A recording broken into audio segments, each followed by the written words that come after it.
We will see. Okay, I'm trying this again, you guys. Let's see what happens here.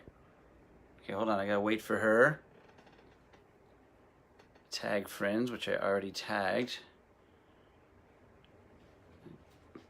Okay, there's Brittany's ad. Let's see if she gets added this time. You guys are gonna love Brittany. Oh my gosh. Brittany! We did it! Yes! I don't know what happened there, but we did it now, so. We did it now. Okay, bear with me as let me just get this camera, this phone set up. Okay. Right on. Okay. Here you are, live and in color. Yes. Amazing. I love that. I'm going to have Tylene go check and make sure that she can see me, because sometimes when I do these, people say, I can't see you. The words are all in your way. Okay, there she goes. She walked by. Okay. I'm grateful. I'm grateful me too. for you, and I'm grateful that we did this. Okay. I know. You got a headset, so that should be super cool. All right. And I see Crystal jumping on. Crystal's amazing. She's our introduction, right? Beautiful. Got yes. to meet you through Crystal Pop Off. I love Crystal. She's an amazing lady. She's so great. You guys were for a really big treat.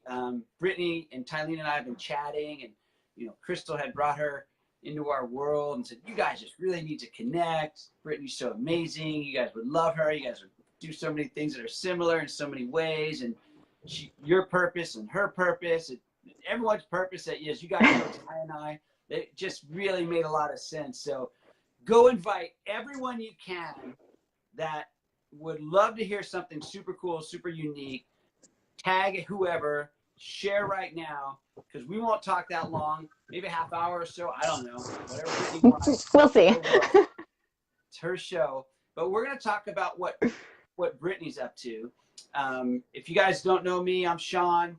If somehow someone sent you to us, maybe you're just a fan of Brittany's. My wife Tylene and I have been teaching healthy lifestyle for the past 15, 20 years, and who knows? I would just say 15 to 20 years, Brittany, because I don't even count. We have been meeting unique people for all these years that are just really called to help people in some way, in some type of service, in some type of education, whatever it is. And there's so many amazing people out here, and this platform, these Facebook Lives, are really a great way to connect people. And so I don't want to talk about us, Brittany, Tylene, and I want to talk about you. And you're up in Canada. Would you just give us a little bit of your story of who you are? And you guys, I'm telling you, you need to tag people on this thing right now and get to know Brittany for a few minutes. And this is going to be super cool. But go ahead, Brittany. Aw, well, thank you, Sean, and thank you, Ty, and thank you, Crystal. I am really grateful to kind of be brought into your circle here and get to know you guys better and see just how many people we can help here, because it's definitely my purpose as well. So where do I start? So just a little bit about me. I think for me, my story kind of goes back to 2009, because that's literally where I feel like I had a real paradigm shift in my life experience. I thought that I was set up to be a teacher. You did the whole school thing. My school went on strike for 16 weeks. I had time to kind of, and so I just kind of took those 16 weeks to listen, to contemplate, to think about what I want to do next. But it was a really difficult time for me. I was actually struggling in my relationship to food. I was a big kind of overeater, really kind of unhealthy, was not conscious of what I was thinking at all. But I was open, and I was reading Eat, Pray, Love, and there's a time in there where she says she went into the bathroom and she called out to God, and God answered her. And I thought, okay, well, if she could do that, maybe I could do that too. And so this was after a really bad binge night, and I kind of got down on the floor. I called to God and I said, what void am I trying to fill? And the answer was given me. I was told that I was afraid of failing. And I asked, afraid of failing at what? And I saw my entire life that I was literally afraid of what my parents would think. I was afraid of meeting someone. I was afraid of not meeting someone. I was afraid of being too fat. I was afraid of everything. And that was the moment that I made the decision that I could no longer live my life on fear, and I had to live my life based on love. And so I literally handed over the reins of my life. I said, you show me God, you just answered me, you must be real. And I just trusted, right? And so from that point, it's literally like my life has been a science experiment. And I've literally just gotten to experience that love is a power, and it could lead me on this adventure. So I ended up going down the path of like hypnosis and NLP and life coaching, and like really help people in that realm. I got really big into A Course in Miracles, understanding the power of my mind. And then I met my partner, and he's supremely supportive in everything. And we just traveled the world flying by the seat of our pants. And that is when I really started to embrace a new relationship with food, because I found a new relationship to myself. And it started to be this act of service, this act of love, that I could go into people's homes that they'd welcome me into, and I could just kind of bless the family with the meals that I make. And I got really, really good, and I got like really into nutrition, and I just absolutely loved it. And then about 3.5 years ago, when we had our daughter, I realized, wow, like educating people on how to feed your children, and to educate people on how to think about food and think about our relationships is just like the be all end all. And it was from that moment where I realized that Whole and Healthy Kitchen is part of my purpose, and that I need to bring this to the world with everything I've learned over this last decade, and just kind of make a statement to like busy people and busy families and say like, look, there's a lot going on, but we could do this, and we could do this in peace and calm and joy, and like, let's bring health to the world. So that's where I am now. Wow. Love that journey. That's amazing. I mean, it's okay. So you said a couple of things I want to go into a little bit. One of the things that we kind of teach and try to enlighten people on, and because it gets frustrating to Tylene and I, is children and kids don't have a choice of what they're eating, for sure. And so that's a big deal to us, you know, trying to teach the parents, because it's not just about them, it's about the younger generations as well. And just what you said, I just want you to kind of elaborate on this a little bit. Most people don't hear the terminology relationship with food, right? And that's not like something you hear about people dieting, or I shouldn't eat this, or I shouldn't eat that, or I want to lose weight, or blah, blah, blah, blah, blah, blah. But let's just talk about relationship with food. And so what do you mean by that for people, so they can kind of get their arms around that? Sure. Well, I think that this idea ties in for me of realizing that we want to live a life based on love. And when we think of love, like I think of love in a universal sense, that it's not limited to one person, it's a universal thing. And so that means it embraces all things that happen in my life. And food just so happens to be something that's very significant in our lives. I mean, we eat meals at least 3 times a day. That's a big deal. So this is something that needs consciousness brought to it, awareness brought to it, thinking things through, planning, like all of these ideas to encompass food. And when we start to look at food through the eyes of love, basically, then we can start to realize, oh my God, this food didn't just show up on my plate. Like it had to be provided for, it had to be cooked, it had to be farmed, it had to be brought on trucks, like people had to like package it, like it had to be in the grocery stores. And we go, oh my God, there's so many things like around this idea of food, that of course it's a relationship. Like it's not just the act of like eating food, it's the inclusion of everyone that brought this food onto my plate. And so in that, then there comes gratitude, then there comes, okay, I'm not just choosing this to like lose weight or to be healthy. I'm choosing this because I want to nourish myself. I want to nourish my family, and I want to respect the environment and the earth from which it came from, and be as close to earth as possible with the foods that I eat. So I feel like this idea of like a relationship allows it then to be this loving exchange, and be like, okay, like if I take this mindset of this being a loving relationship, what is the most loving thing I could do for myself right now? And then it's not calories, it's not diets, it's not any of that stuff. It's legitly like a lifestyle that we can tap into, right? Yeah. So that's how I see it. Yeah. It really is a lifestyle. And, you know, we always talk about having a mindful meal. Yeah. We talk a lot about what we're going to eat now, or is it serving me? Is it serving Tylene? Like, is it really serving our body? Is it, you know, nourishing us? Is it nutrient dense? Are we grateful? There's like all these little things. I mean, it really, you're kind of talking about pregame, you know, of having the right mindset. Yeah. And love with your relationship with food. And that's just such a big deal. I just don't think people realize that. And when they start thinking about it from that perspective, they are going to be more conscientious about what am I putting in my body? Because we always talk about that. You know, we talk a lot about food and eating more fresh and living food. And of course that goes back to less cooked or processed food and all these things. But, you know, we're not perfect. And we also, you know, the other side, when I say we're not perfect, is certain foods I know aren't super healthy for me, but I'm going to use that as a treat, and I'm going to enjoy that moment, and I'm not going to feel guilty during that treat time, right? And I think that's really important, that everyone needs to understand that all their meals should be that way, coming from love and being grateful and being mindful and thinking about what did that food go through to get to my table right now. It's a long process. That's why I love like farmers markets so much. Yes. The farmers, so we try to do local stuff and all that. But yeah, it's just really cool. So okay, let's talk about something. Let's shift a little bit. So tell me a little bit about you in the kitchen. So is there like a process? Is there like some steps you do? Is there some what happens? Well, with me in my kitchen, that is also a relationship to me. And so I give it thought, right? And first things first, the way I kind of include it is like a whole perspective. So I literally have chosen my Sundays to be my meal prep days. So I choose Sundays to think about the kinds of meals I want to make that week.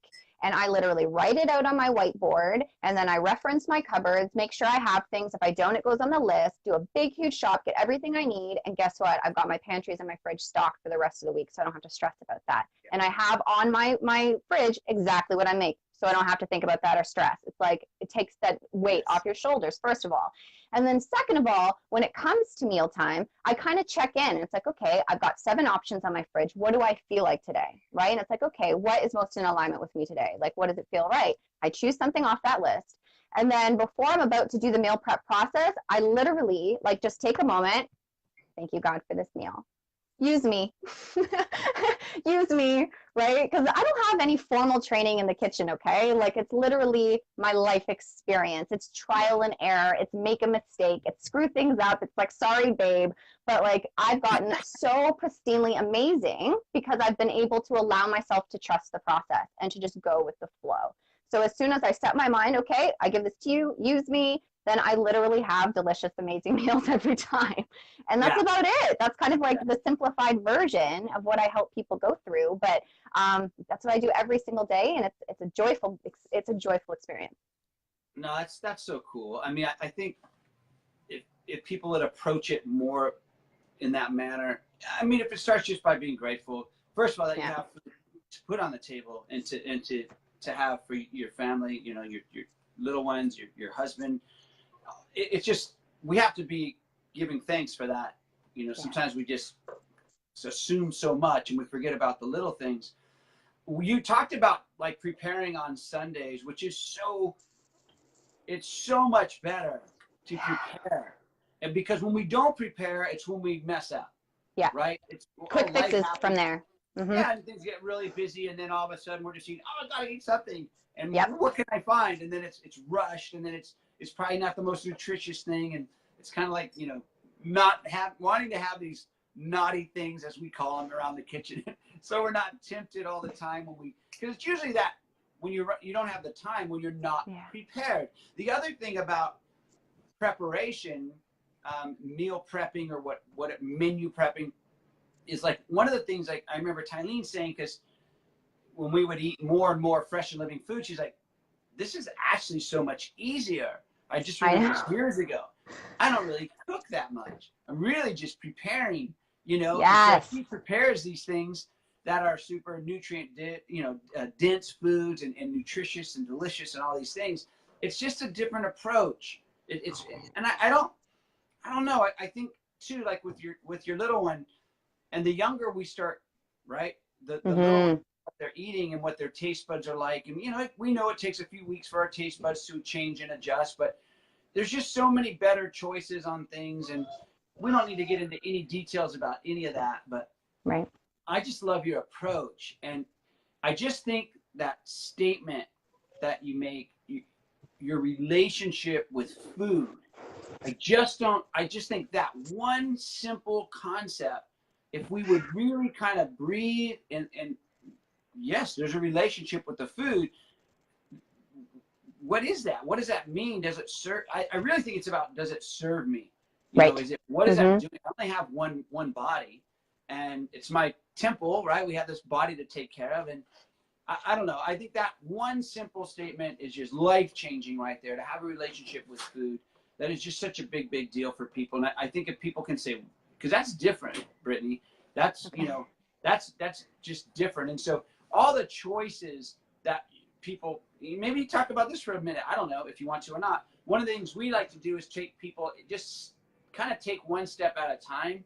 Like, for example, like peanut butter as a food. I'm thinking about peanut. I like peanut butter. So, but I know it's the dirtiest crop out there, they say, and all these things. So, you know, I could say, okay, do I want peanut butter? Like Skippy or Jif or Peter Pan, or I don't know what the brands are up in Canada. So not those. Peanut butter, right? Or organic peanut butter, or maybe next step, but almond butter, maybe raw almond butter. Now I'm even better.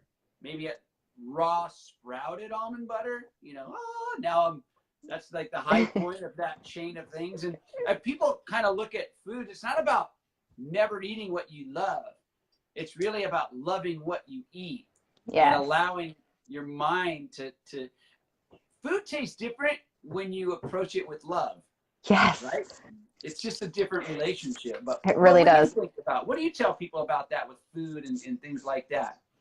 Well, that's a big topic. But a lot of the time, what I like to teach people in this regard is, like you just said, one thing at a time.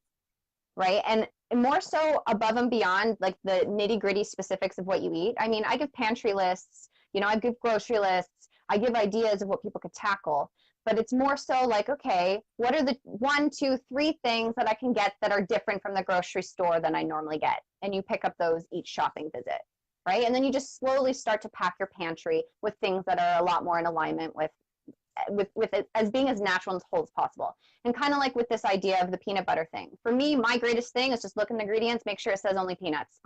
Like, keep it simple, you know, and then we can go from there. But another big thing that I like to suggest is, like, when it comes to, like, especially even like picky eaters with our children, I get that a lot from my customers, or, you know, too busy and stuff like that. I really try and recommend, yes, focus on the ingredients. Like, yes, keep it as simple and as whole-based as much as possible, but I also really recommend at least choosing a couple nights a week to meet as a family around the dinner table.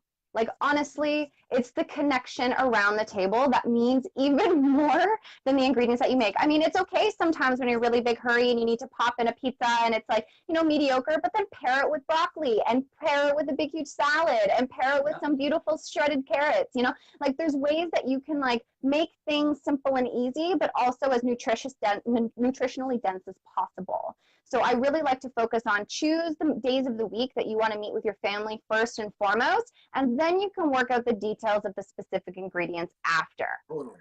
Yeah. Totally, I love that. No, absolutely. And we love to gather, right? We love to fellowship around food and just get people around the table. And you know, as I mean, look, I'll be honest with you. We're talking about, like, we're looking at land and we want to buy a place right now and do some things where we're going to move. And the one thing that's in my mind on this land, the one thing, Brittany, is the table.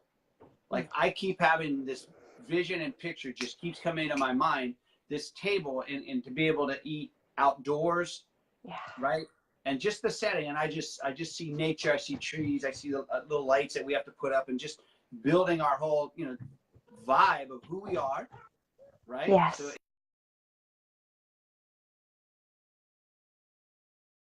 reflect things coming in on my phone, but anyway. Me too. So, okay, so I don't want to get caught up in any too much detail on this stuff.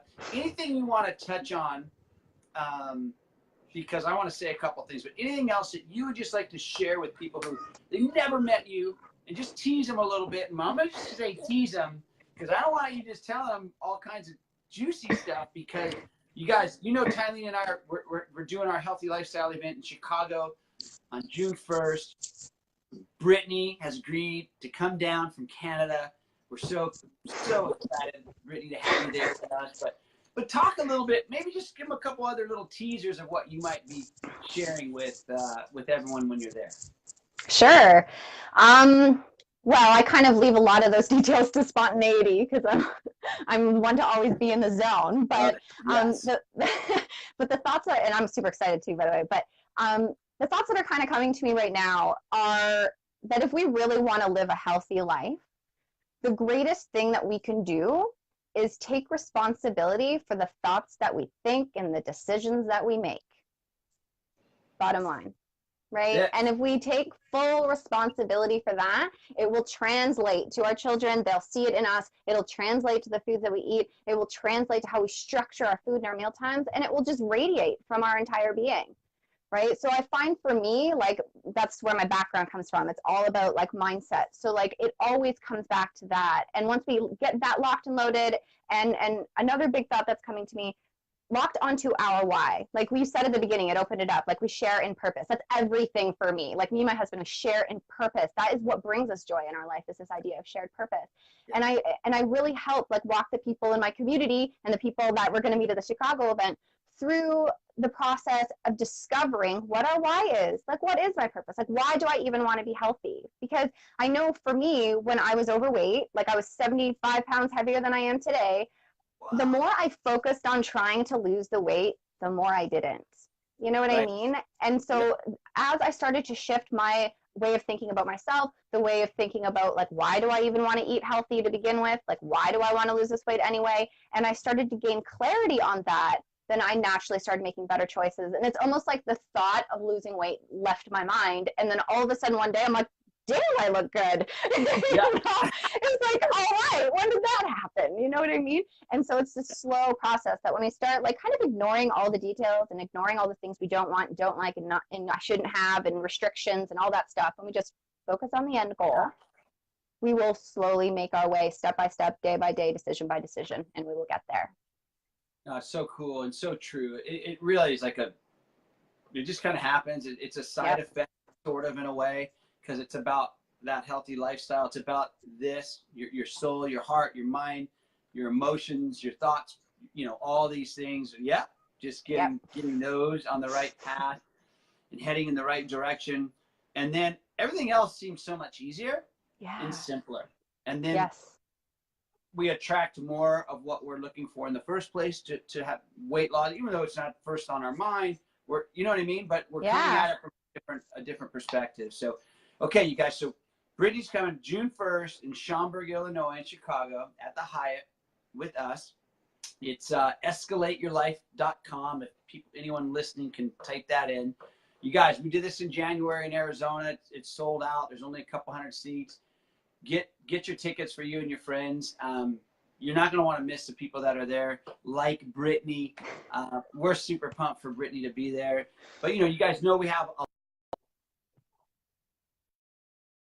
lot of news coming, Truth About Cancer, Dr. Harrigan, you know, Dr. Coop, functional medicine, lots of different experts and different, you know, John Kennedy, the brain, doing the brain games. Those things are super cool. He does that with the military and professional athletes as well. And it's really for all of us. It helps all of us. A fellow Canadian, David's going to come perform musically. There's just so many people coming that I'm leaving out. I'm just throwing some names out there. But you guys, there's going to be a lot of unique things to learn, like what Brittany is sharing. You don't typically hear what Brittany is sharing when you talk about food, or when you talk about weight loss, or you talk about your relationship with food, or your relationship in the kitchen, or your relationship with people. It's all love. It's all love. It's all, you know. So anyway, we're Brittany, so we're kind of weird. We just have a good time. We're super casual. We're fun. People will be dressed comfortable, maybe yoga clothes, maybe not. It doesn't really matter to us. We'll do a little meditation there. Tiffany's coming in. She's going to do a little Tantra yoga, lead us in a little meditation. And then whoever wants to hang out, you guys, Brittany, hopefully you can hang out. I don't know. Next day, 10 to 2-ish. On Sunday, we're going to be outdoors at this park really close by to the Hyatt, where the event will be in Schaumburg. And we're going to do some things together. That'll be super fun as well. But awesome. Thanks so much for just taking some time and jumping on here, and really, really thank you for coming to Chicago with us June 1st. And you guys, look up Britney. Don't miss seeing her and others. Your perspective is so cool and so unique. We just love that. And Crystal was absolutely spot on when she started first telling us about you. And we adore Crystal, and she adores you. And we're just turning into a love fest right here. So I love it. I love it. I'll let everybody go. And everyone have an amazing rest of their day or night. And we look forward to seeing everyone. And Britney, anything else? We good? Or anything else you want to say? This feels complete. I'm equally as grateful and so very excited. I look forward to meeting everybody at the event. It's going to be a wonderful experience. Thank you so much for having me. Okay. Well, thank you again. You guys, everyone, have a great night, great day. Peace. Love you. Bye. Bye-bye.